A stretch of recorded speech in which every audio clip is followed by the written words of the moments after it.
بسم اللہ الرحمن الرحیم۔ اللہ تعالیٰ کے نام سے شروع جو بڑا مہربان اور نہایت رحم کرنے والا ہے۔ ایک بار شیطان نے اللہ رب العالمین کے دربار میں عرض کیا، اے میرے رب، ایوب علیہ السلام تیری عبادت اس لیے کرتے ہیں کیونکہ تو نے انہیں دولت، آرام اور خوشی دی ہے۔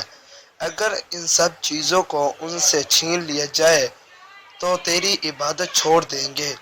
مجھے اجازت دے کہ میں انہیں آزما سکوں۔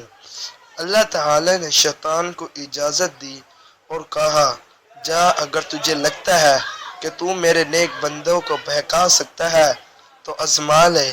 جس کے بعد شیطان نے حضرت ایوب علیہ السلام کی پوری دولت تباہ کر دی۔ ان کے مویشی مر گئے، کھیت باغ اجڑ گئے اور ان کا گھر بھی گر گیا، لیکن انہوں نے صبر کیا اور اللہ کی عبادت میں لگے رہے۔ پھر شیطان نے ان کے سارے بچوں کو ایک بھیانک حادثے میں مار دیا۔ اس کے باوجود انہوں نے اللہ کا شکر ادا کیا اور عبادت سے نہیں ہٹے۔ جب شیطان کو اس میں بھی ناکامی ملی تو اس نے نبی ایوب علیہ السلام کو ایک خطرناک بیماری میں مبتلا کر دیا۔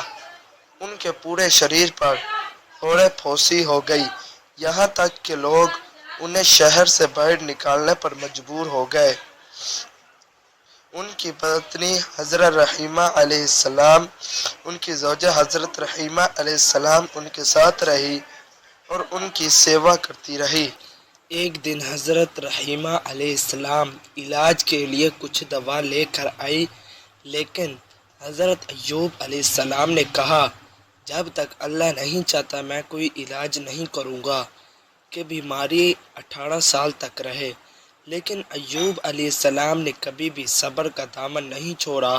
ایک دن انہوں نے اللہ سے دعا کی، اے میرے رب، مجھے تکلیف پہنچی ہے اور تو سب سے زیادہ رحم کرنے والا ہے۔ اللہ نے ان کی دعا قبول کی اور فرشتے کے ذریعے حکم دیا، اپنا پاؤں زمین پر مارو۔ انہوں نے جیسے ہی زمین پر مارا، وہاں سے ایک نہر نکلی۔ جب انہوں نے اس پانی سے غسل کیا تو ان کی بیماری پوری طرح دور ہو گئی اور ان کی جوانی لوٹ آئی۔ جب حضرت رحیمہ علیہ السلام واپس آئی تو اپنے شوہر کو پہچان نہیں پائی۔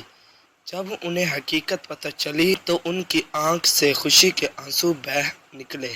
پھر انہوں نے بھی اس پانی سے غسل کیا اور ان کی بھی جوانی لوٹ آئی۔ اللہ نے نبی ایوب علیہ السلام کو ان کے کھوئی ہوئی دولت، مویشی اور اولاد لوٹا دی، ساتھ ہی انہیں پہلے سے بھی زیادہ برکت اور عزت عطا کی۔ حضرت ایوب علیہ السلام کی کہانی ہمیں سکھاتی ہے کہ صبر اور بھروسہ انسان کی سب سے بڑی طاقت ہوتی ہے۔